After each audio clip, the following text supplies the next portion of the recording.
everyone, welcome to SportsKhabri. Today we have with us Jay Sayta, who is a technology and gaming lawyer, is also a graduate of the West Bengal National University of Judicial Sciences. Jay, first of all, a very good morning and thank you for taking out time and doing this, having this small podcast and shedding some light on recent developments in gaming laws. How are you doing? How is the practice going and things like that? Good morning, Rahul. Firstly, thank you to you and Sports Khabri for having me on this podcast. It's a pleasure to be here. Uh, and yeah, otherwise things are going good. But as you know, the recent decision, the GST Council's recommendation, has put most of the industry in somewhat of a turmoil, and there is a lot of confusion going around. So I'm sure we'll talk about it during the course of the show. Yeah. Just before we get to that, Jay, could you please just give us an understanding of what gaming laws are? Because I seem to find a lot of people not sure of what it entails essentially. So, what are gaming laws? So see, gaming laws. When you talk about gaming, actually a lot of things come in your mind. One of it is, of course, the Dota and esports and FIFA and Counter Strike and all those games that you play. Uh, Second is, of course, it could be your fantasy sports, it could be Rummy, it could be some other casual games, it could be Candy Crush, it could be your pure Teen Patti or other gambling and betting games. But the word gambling and betting under the constitution is under the state list. What that means is that states have clear cut power to regulate or pass their laws on the field of gambling and betting. So that is point number one that all of us should keep in mind. And having that in mind, most of the states have their own laws pertaining to gambling and betting. But you know, this was enacted at a time when there was no online. So it is your typical brick and mortar physical people playing cards in some club or some location. All those things were kept in mind when the gaming laws were framed by most of the states. In fact, the main law based on which states have also mostly enacted their framework is called the Public Gambling Act, and it dates back to the year 1867. So that is how old the laws are, and that is the common perception. So most of the state laws, they have one particular clause saying that nothing in this act shall apply to games of mere skill wherever played. So gambling and betting is banned in whenever played, but this does not apply, and there is a punishment, there is a fine, there is an imprisonment for that, but it does not apply when to games of skill wherever played. Now there is just this one sentence in most of the laws, and we don't know what it means. But thankfully, the courts have stepped in and interpreted this. So they have said rummy is a game of skill. Then they have said fantasy sports is a game of skill. Billiards, chess, puzzles. So there are all these things that have been said to be games of skill. And what the courts have clearly ruled also, you play with money, you play with stakes, you put in your own money, you play it with entry fee, doesn't matter at all. Once it is a game of skill, whether you play with money, you play with stakes, it doesn't matter. It does not amount to either gambling or betting, and you cannot be prosecuted, you cannot be punished for that. It is a fundamental right under the constitution to do that business, either to play those games or to conduct a business of such games. It cannot be stopped. So that is what the Supreme Court and various high courts have clearly said. Uh, Now, this is all pertaining to brick and mortar. Even pertaining to online, the same principle applies.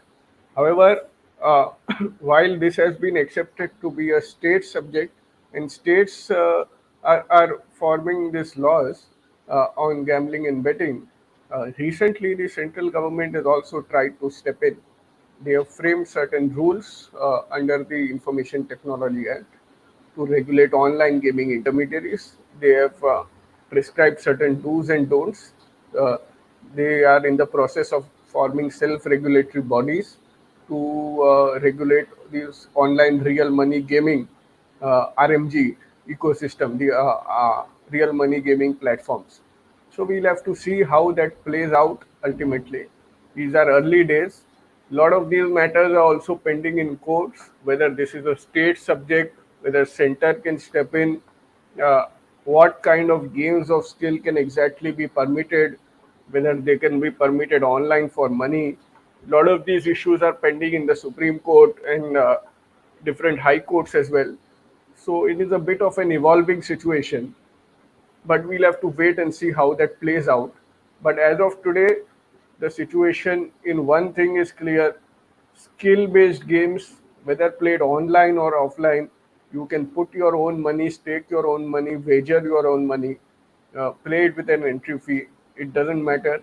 It cannot be prohibited, and nobody has a right to prohibit it completely in terms of a blanket ban. And these games include fantasy sports, rummy, even poker, and some other games. So this is the clear position as of now. Yeah, but what is the basis of distinction for a game of skill? What separates, say, me wagering 100 rupees on an India Australia cricket match versus me making a fantasy team and wagering 100 rupees there? Right. So I mean, this is an assessment that courts do make based on various elements that they check.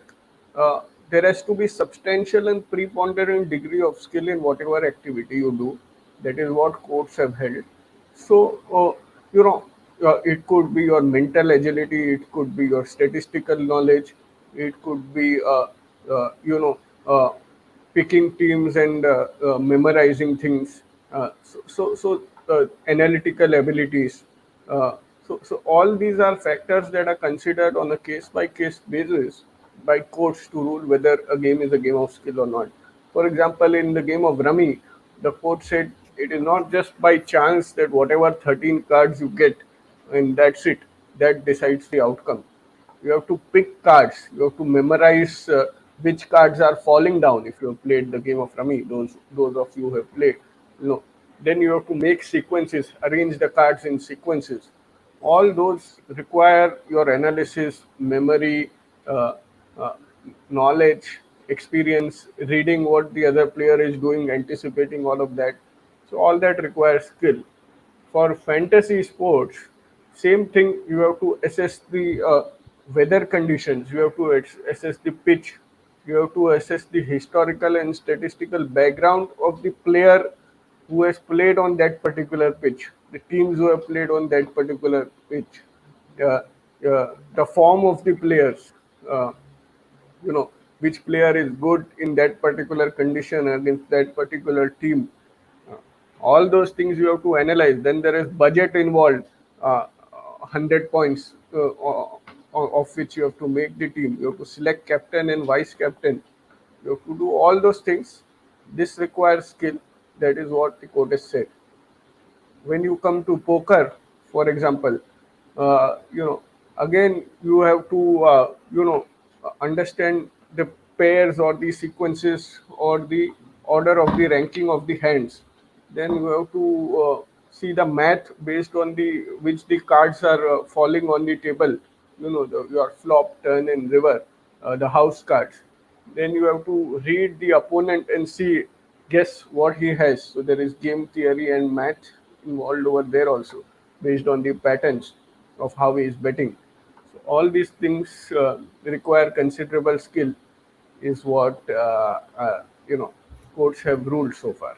So it goes game by game. You have to do an analysis whether there is substantial skill involved.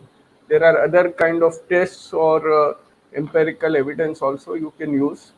You can conduct tests on see how the players behave, uh, and based on that also you can gauge whether it is a game of skill or not. Well, thank you for that explanation, Jay. And now moving on to the main subject, which is the decision to slap a 28% tax on gaming, on the gaming industry, what sort of an impact will this have? What is this decision, first of all, and what are its consequences? Like, what are its consequences to follow?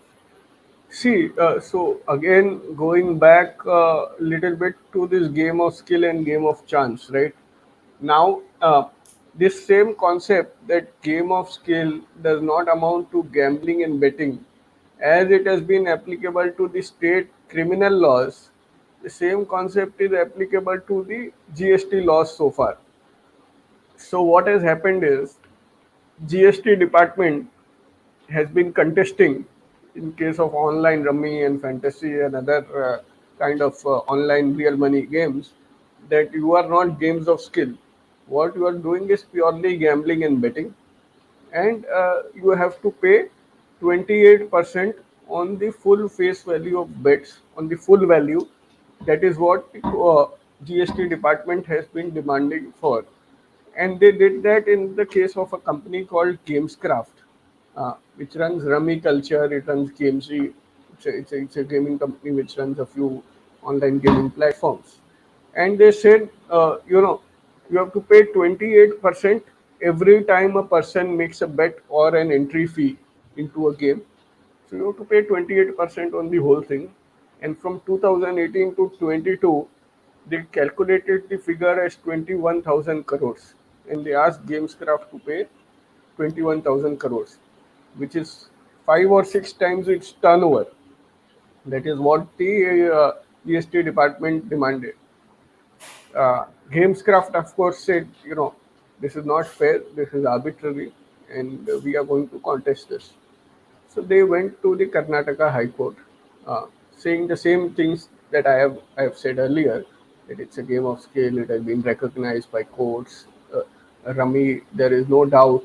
Last 50 years, courts have said the same thing. And Karnataka High Court said, fine, uh, you are not gambling, you are not betting, you are just a platform that provides rummy, which is a game of skill. Two players can play.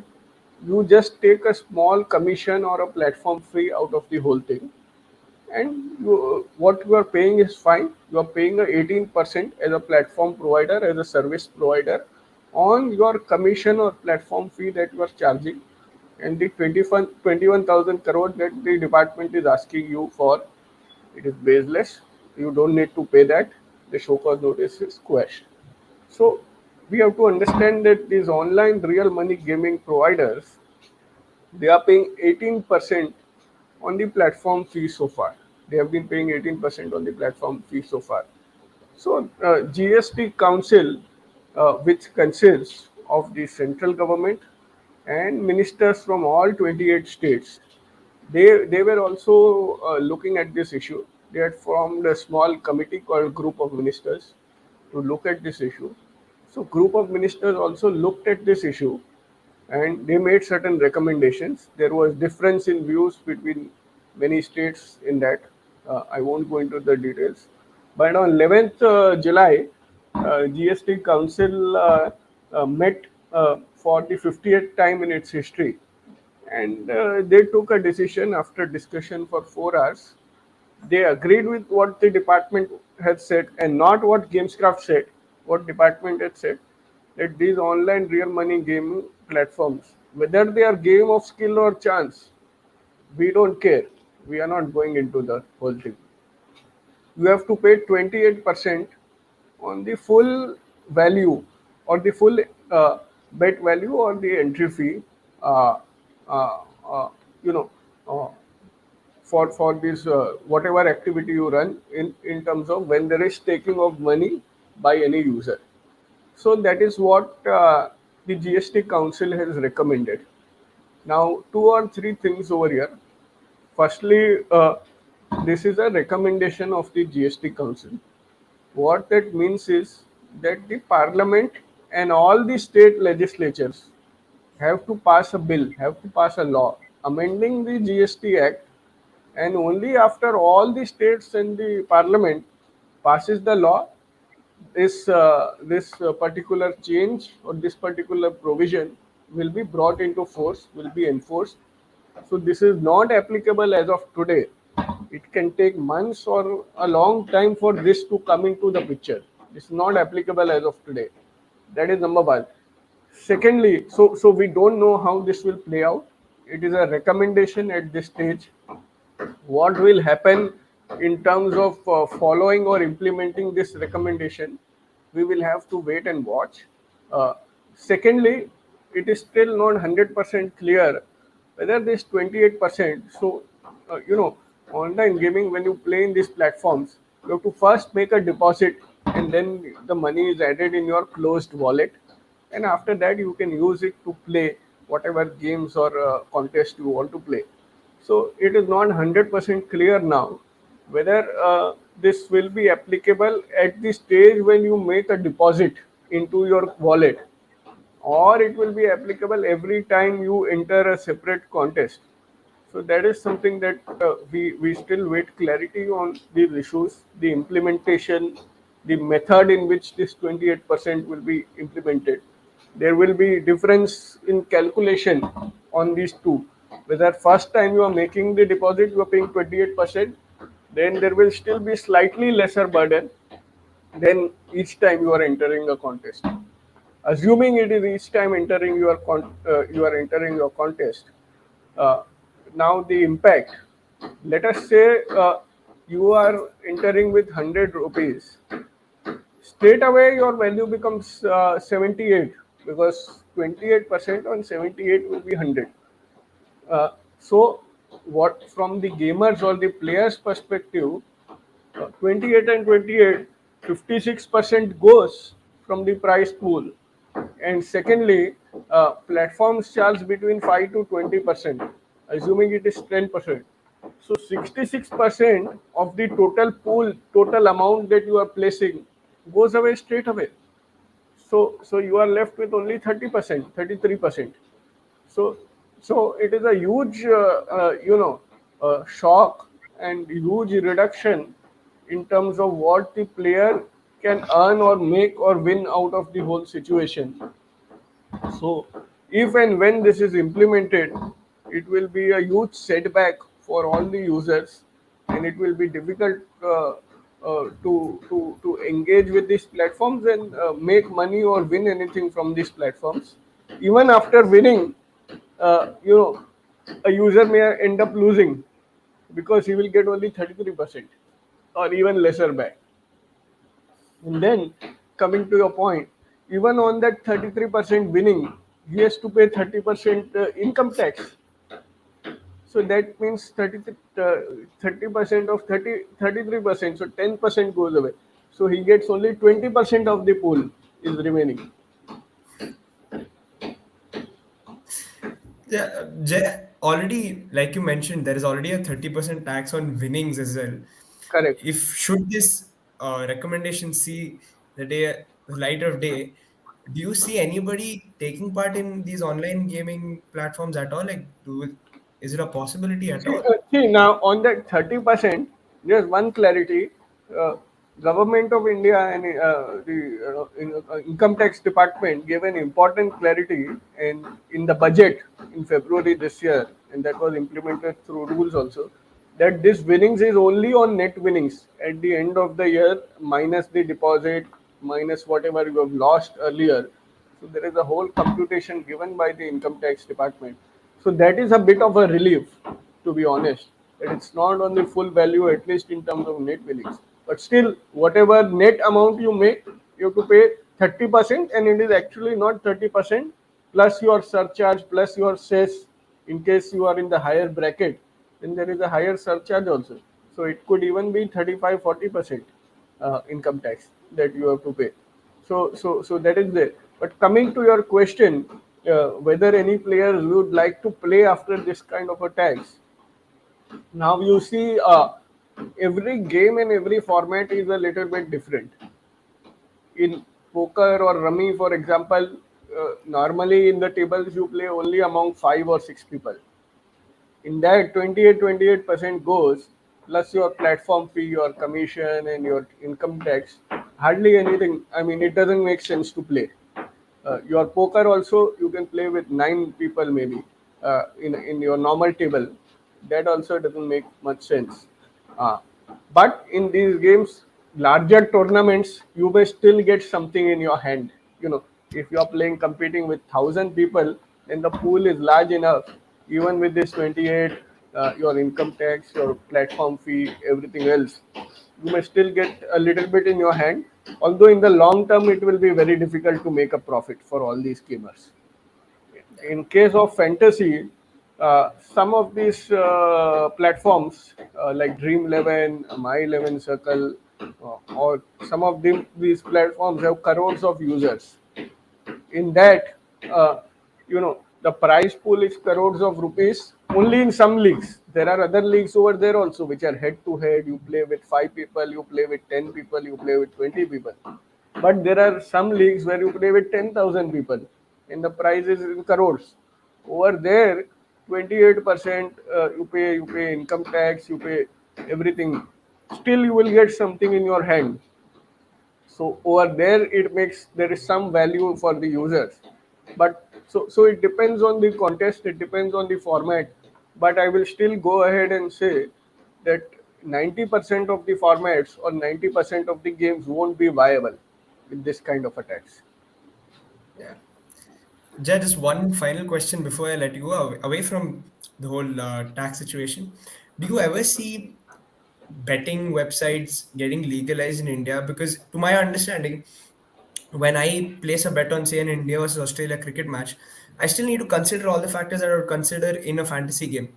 I have to see who is playing better, what the pitch is acting like, what the weather is like, all of those things, who is performing, who's not performing, and then place my bet. So, do you ever see that these websites also could be considered games of skill by any chance? See, there is what see, court has not analyzed this situation till now. It has not gone to the courts till now. For horse racing, yes, they have said the same thing. Like you said, you have to understand the horse, you have to understand the other competitor, you have to understand the race, to understand the pedigree of the horse. So for horse racing, yes, they have said this. Sports betting, you can argue the same thing, but finally, court has to come to a conclusion on this, and court has not come to a conclusion on this. So we don't know yet. At a future date, we may come to know when the matter goes to court at all, if at all. So that is on sports betting. Uh, but one more thing I would like to say on this whole GST thing, that sports betting now, there are a lot of offshore platforms that are there which are not really legal. In fact, they are breaking several laws, but they were advertising openly also. That has reduced because government has issued advisories on television, other things, but they still do exist. People can go ahead and play on it. The website opens. There are options to place your money and play on those websites. Now with this GST, they are not paying GST, by the way. They are located outside. They're not paying GST. They're not paying TDS. They're not paying income tax. They're not doing anything. So by the way, so now if the user, it as I said, 90% of the games won't be feasible or viable on the domestic Indian platform. So these offshore platforms are bound to increase with this, as and when this GST change is implemented. So we'll have to wait and watch. But uh, uh, you know these offshore or these illegal platforms, people will start playing illegally, pay zero tax, right? Why to pay 28%? They will say we will pay zero tax. There will be platforms which will mushroom illegally. So overall, it's an extremely negative and bad move by the government, and I hope there is some reconsideration on the issue, or that the decision, the recommendation can be put on hold and not implemented for now. So we'll have to wait and watch how the situation is, uh, and hope that the government reconsiders this particular recommendation or this particular decision of the GST Council. Secondly, on your overall question whether betting will be legalized, I think there is a lot of negative perception right now, uh, within the government, within political parties, NGOs, stakeholders. So I don't think at this juncture or at this situation we are looking at that scenario where betting, sports betting is looking to be legalized.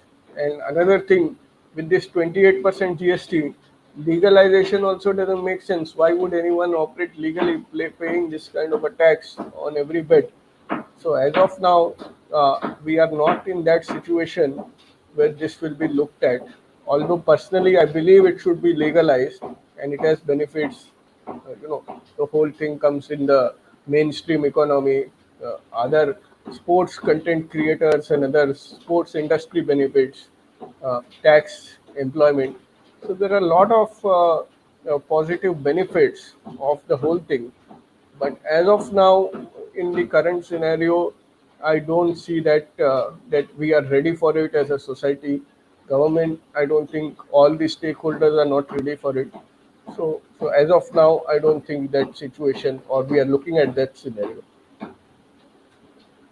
Well, thank you so much for that, Jay, and thanks for the entire conversation in general. Is there anything else that you'd like to add before we finish off? No, I mean, lot of things are happening in this space. So let us see and hope that good things emerge in the long term, and uh, hope that the sector grows and the government realizes its potential and supports as it has supported in the past. Hope it continues to support the online gaming space in general, real money, non-real money, esports, casual games, everything. Look forward to government support and hope they look at this positively as a contributor to the economy. On that note, we are hopeful that the gaming sector does grow in the future, and we're hoping again for government support. Thank you so much, Jay. Thanks for joining. It's been a pleasure. Thank you, Rahul.